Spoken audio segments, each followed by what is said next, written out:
Hey, it's Dave.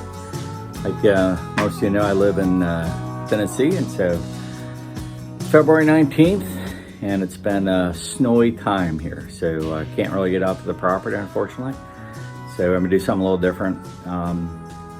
And some of you may know, I got like a little series going on the new Hunter, and so I'm gonna continue that today. Try to answer the question, what should your first gun be? Which, man, you get a lot of input on that, so that would be good too. But I'm gonna share my thoughts on it and some wisdom I got as a new hunter. So we'll get into that in just a minute. Let me show you where I'm at. I'm sitting in, this is, I guess the closest thing called to man cave. So let me pan you around real quick. Hold on a minute. So as you can see, there we go. And then there's some mementos and stuff. Cool thing is, I'm gonna show you this a little bit. Brag on that. That painting there, that's done by my mom. It's one of the few things I have that she did. But I thought it was interesting. It's got deer in it, so I really liked it. So anyways, and there's a nice beaver skin. That's from Dave Wetzel. So him and his wife Tracy, so I appreciate that. Good addition to the room. So anyways, pan you around a little bit so you can see this is kind of where I hang out. Do all my editing right there, sitting at that chair. So very exciting. All right, Dave out. All right, so I have a series out there on hunting, and well, it's about being a new hunter, and it's all based on the stuff I went through. And one of them I talk about, I started hunting in 2009, or actually 2004. Became really interested in deer hunting around 2009. Shot my first deer that year and kind of went off from there. But in this series today, I want to talk about your first gun as a new hunter. You know, what should you get as your first firearm? There's a lot of thoughts that have to go into that and a lot of variables, but let me start this off by, I'm not a professional hunter, and so I don't claim to be a professional hunter. I'm just the average Joe kind of hunter. But I had this question when I started out hunting, you know, what firearm should I use? You know, what do I get? And it's not an easy question to answer. And so I'll put in the link to one of my videos about the three things that I share on being a new hunter. And in there, it gives you resources to go to. And those are the kind of resources I drew upon when I went through this process for myself. So let me go through a couple of the variables, and then I'll walk through the decision I went through. So being a new hunter, so one of the things, you know, you have to take into account, you know, where do you plan on hunting? Is it going to be forest? Is it going to be a prairie? Is it going to be mountains? You know, is it, you know, if you're East Coast, it's probably going to be forest. If you're West Coast, it's probably going to be a little bit more wide open. It depends though. I mean, there's wide open places in Indiana and Illinois. Tennessee is very forest. Virginia is very forested. So for me, it was very much of, you know, I'm going to hunt in the forest. Then you got to know, you know, what are you going to hunt for? And so knowing what you're going to hunt for is, will kind of direct and focus what kind of firearm you're going to get. So I started out with a broad spectrum. I didn't know what I wanted to hunt. It was 2004, we just bought some property in Virginia, had like 20 acres, and it had some wildlife on it.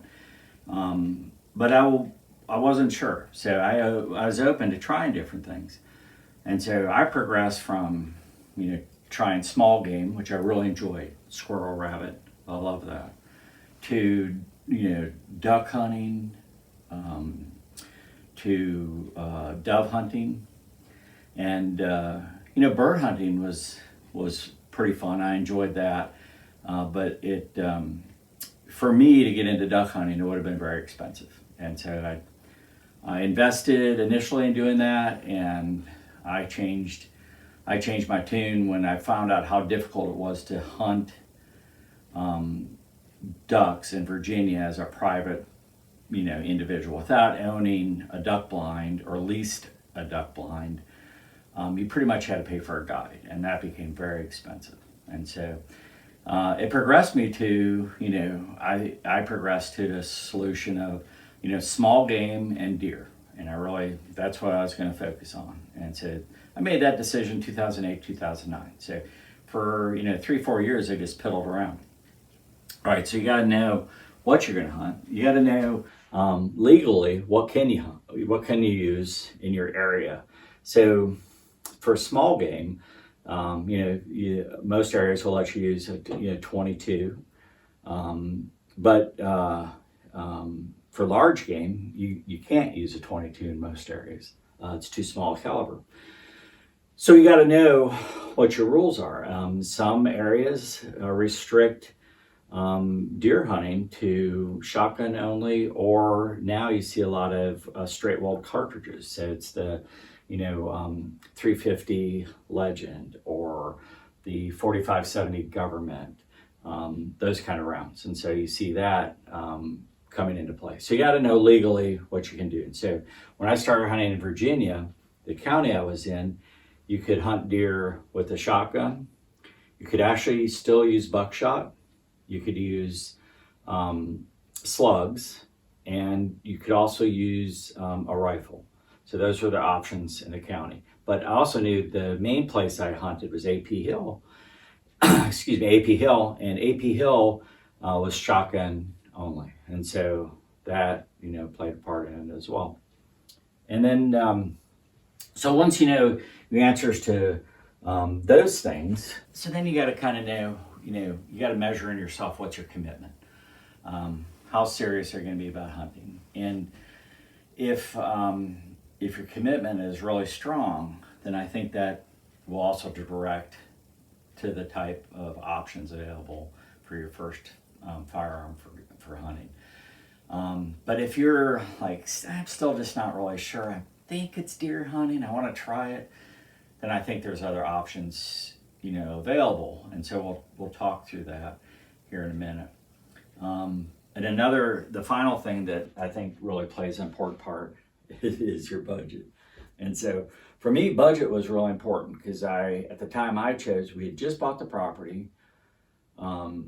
I was still working in DC, so I had a lot of commuter expenses. We had 4 kids at home, raising them. And, it was just my income. So I knew going in, I couldn't shell out thousands of dollars for hunting. So it just wasn't there. So and I knew I needed a budget for, the boots and jackets and, that kind of stuff, which we'll get into other videos. But, the other gear that you needed in addition to firearm. And back then it was interesting because I never really tied in the cost of ammunition to the firearm. But today you really have to. So, and the availability of the ammunition. So that's an important part too. That weren't really factors when I decided to start hunting. Not really very, very relevant. All right, so you weigh all those factors, and so for me, we'll run through, my decision process. I was lived in Virginia, so I knew my hunting area was going to be mostly forested, and so that means most of my shots are going to be from 100 yards and within, and that I needed a firearm that, is pretty utilitarian. I don't mind it getting brushed up against trees and stuff. A shorter barrel is maybe a little bit better than, a really long barrel. Those kind of factors. I also, I knew I had decided, and focused on, I wanted to hunt small game, which for me meant squirrels and rabbits. And I also want to hunt deer. And then if occasional bird hunt would come up, I would like to participate in that. But by and large, those are the things I wanted to hunt. I knew I was committed to it. I knew I had a tight budget. So let's say, for my very first firearm, my budget was $350. I couldn't go over that. That's what my initial budget was. That was back in 2009. And so I had to get something that fell at that range or below. And so some of you are out there going, there's no way. So, but you know, that's what I had to look at, even if it meant buying used firearms, which used firearms are, you know, there's nothing wrong with that. And I also felt that I was, you know, very committed. And legally, I knew in Virginia that I could, a shotgun for deer was a very viable option, as was a rifle if I only hunted on my property or in that county. And there were several other counties that allowed a rifle, but the main place I hunted, besides my property, AP Hill, was shotgun only. So that all factored in. So anyways, so that's the things I weighed for me personally. And spent some time, I talked to Ron, and you know, he helped me pick out my first one. And so here it is. I mean, this is what I chose. It's a, you know, it's a Remington 870, and it's 12 gauge. It's pump action, and so you can see it's empty. There's no bullets in it. I'm in the house. No shells in it, and so you can see it's the I got the Slugger barrel on it, and the type I got it after seed, and it came with an extra barrel. Now, fit and finish on this, I actually refinished the stock and the forearm on it because the original finish was had fallen off. It wasn't very durable, and so that was my choice. And some really important factors as to why that was my choice was the availability of the ammo for it. And so I knew that with the shotgun, I could hunt slugs. And so slugs were very prevalent and available. I could also use buckshot at the time. And so for deer, I was set. I could put my Slugger barrel on it. I could shoot my saboted slugs through it, and I'll tell you a real funny story real quick. I'm new to hunting, so there's a lot of things I don't know, and they're not intuitive. And I didn't grow up with a dad who had a lot of firearms. He had one, and he didn't really spend any time talking to me about it. And so I went to the Bureau of Prisons. I learned their firearms, 38 Special. I learned to shoot the M1 carbine and M14. Later on, we shot AR platform and 9mm. So I learned those as well.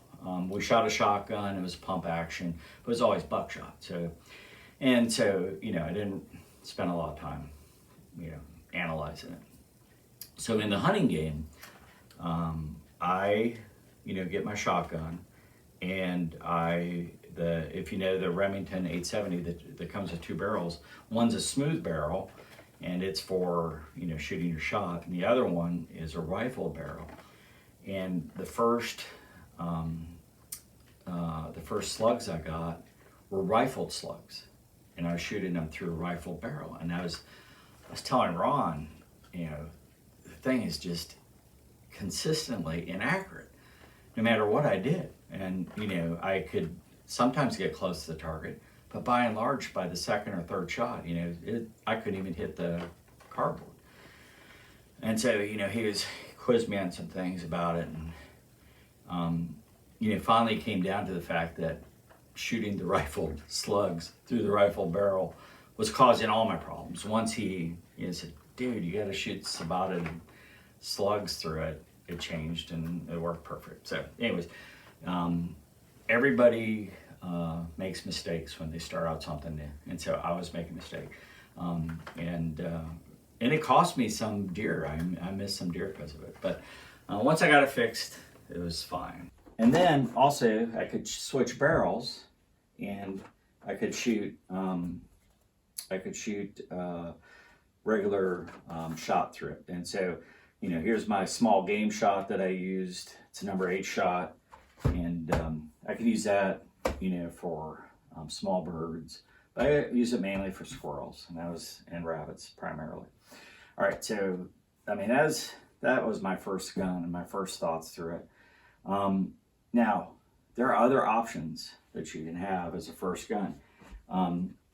When I first moved to the property, I bought a 22. It wasn't this 22, but you could. I mean, it's semi-automatic. It looks fancy because it's in an AR platform, but it's just a semi-automatic 22. And I used a 22 a lot on the farm around, you had to kill predators. When a chicken lived its life, you had to have a humane way to put it out. So there was just a variety of things that a 22 was very useful for. So that's why I had it. I also thought I could use it for small game. And you can. It's very effective. Squirrels, rabbits. And I do hunt with the 22 for small game. But the 12 gauge shotgun is much more effective. And no, it doesn't completely destroy the animal. Now, if you're like 6 feet from a squirrel and you shoot with your shotgun 12 gauge, yes, you're really gonna destroy it. But if you're average distance, and shoot it, the number of pellets hitting that squirrel, because of all the trees and everything, you're gonna have plenty of squirrel to eat. You don't have to worry about it. So, but anyways, that's where I went first. So I have some other guns and options here I want to talk about real quick. So as I matured in my hunting, I was introduced to some other options. So again, I focused on deer hunting and small game. So for deer hunting, other seasons are very prevalent in most states. So one option is a muzzle loader. And so that was the second firearm that I ended up buying, was this muzzle loader. And this is a CVA Wolf. And so I bought that a long time ago. I would say maybe my second year into deer hunting, because it opened up a whole new season. You get a lot of places, you get 2 full weeks of muzzleloader season. Early in deer seasons, usually the first part of November, sometime in November. And then some states give you a late season. The competition's not as high, and I believe you have a better chance of taking a deer during muzzleloader. And with some practice and experience, they're very accurate. And so I'm very comfortable shooting this CVA Wolf 100 yards and in. I have every confidence what I'm shooting at, I'm going to hit it and put it down. So anyways, that's one option. Another option is, hopefully you see these on the wall, is bow season. And so when I first started hunting, crossbows weren't permissible for archery. But few years ago in Virginia, they opened up to be a legal form of hunting. And the neat thing about a crossbow is somebody older like me who has never really spent a lot of time shooting a bow. And I do understand, to shoot a bow, you got to really commit yourself to time on the range shooting, understanding your bow, knowing how it works. You got to be really confident. And I started late in life hunting. I was, in my mid 40s, and I knew I wouldn't have that kind of time. So I didn't really ever think about archery season until crossbows became an option.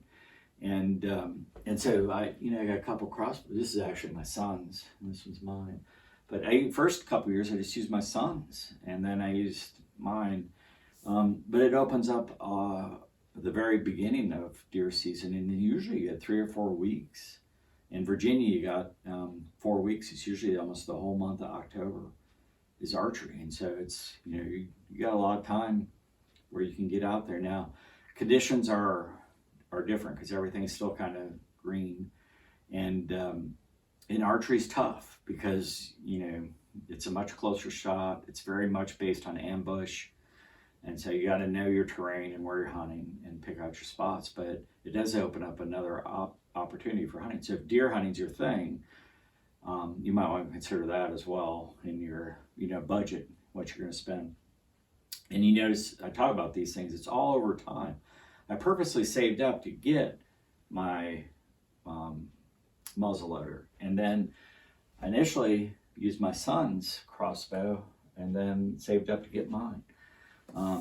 So it's those kind of things. And now finally, so I talked about in my county, you could use a rifle, and so I did upgrade from shotgun to rifle to give me another option. And I'll tell you,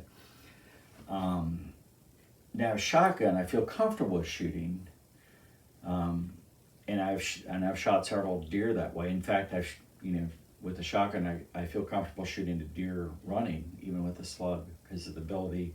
I think I can lead a shotgun a little bit better. But I upgraded to this is Savage 110, and it's a 30-06. And so I bought this from a fella, bought it used, and it's super accurate. I have yet to miss the heart lung area on a shot with that, and I'd say the last 3 or 4 years in Virginia during gun season, that's the only gun I used on my property, and it was very effective. So it's a really good option. When I moved to Tennessee, I switched to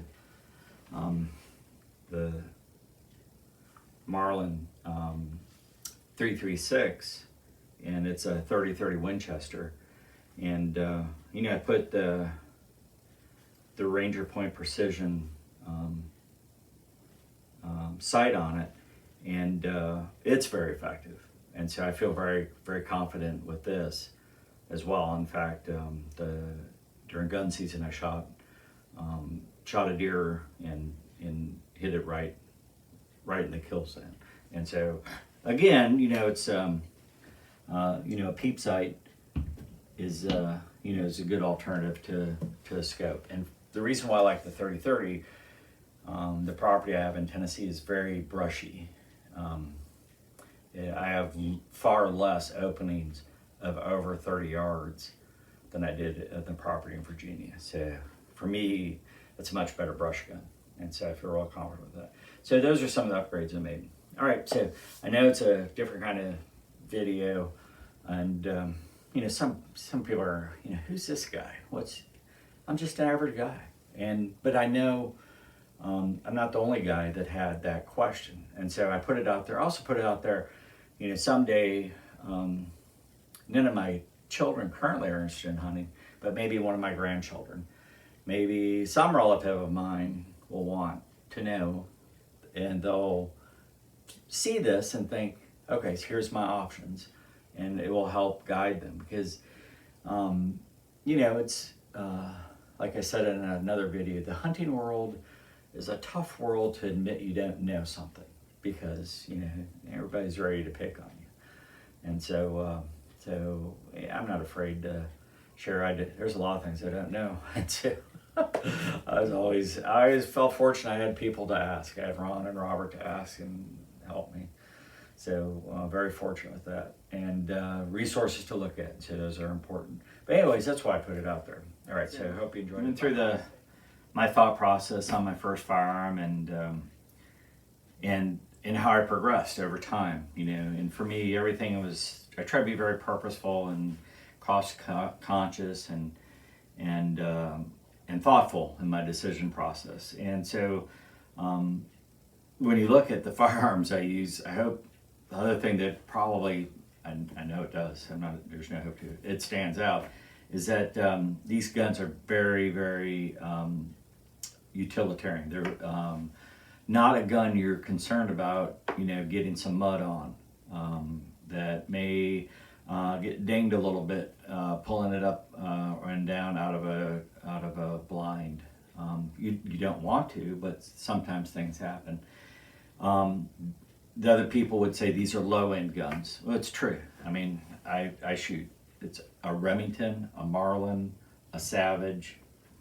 CBA has high-end, but the Wolf is their entry level. So they're not high-end firearms. And so, but for me, they really, fit my purpose. They let me expand, my ability to hunt quicker than I could if I only bought Browning, or always went for the a high-end rifle or shotgun. Now, in all fairness, the best guns are the higher priced ones. My Savage 3.6 is very accurate, but there are very accurate out of the box high-end guns that don't vary when you shoot 4 shots in a row. You shoot my Savage 3 or 4 shots in a row, you gotta let the barrel cool down again to get the same accuracy. It's just part of the way it is, because it's not as high-end as some of the other firearms out there. But that's a whole different discussion, and it's not really what I went for. But it does come across when I talk about this, and so, and that to me, that's the great part about hunting is, I could have started hunting going and got a single shot 12 gauge shotgun at the time, and been a very effective hunter, and shot a deer. It's very possible, and it allows you to get into hunting at very low cost. The other thing that I said, we talk a little bit more on it. Let's say your interest in hunting's not as strong as, and you're not as committed as I was, and so you're not ready to make the progression. I would say the best option for you, if it's legally allowable, is to hunt with a relative and borrow their firearm.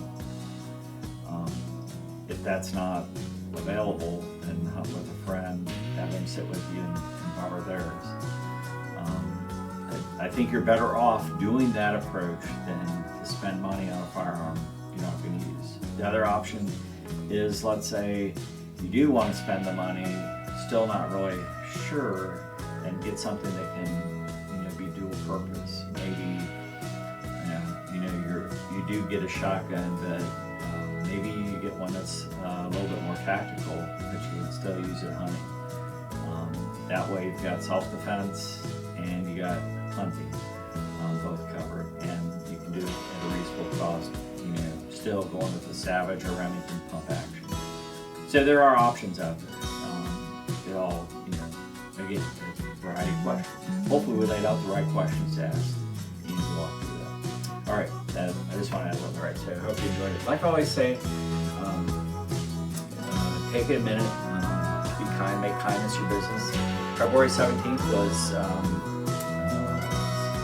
small act of kindness day, and so I hopefully took advantage of that. It is just the little things sometimes that really turn this world. So, anyways, just something to think about. Make kindness your business. All right.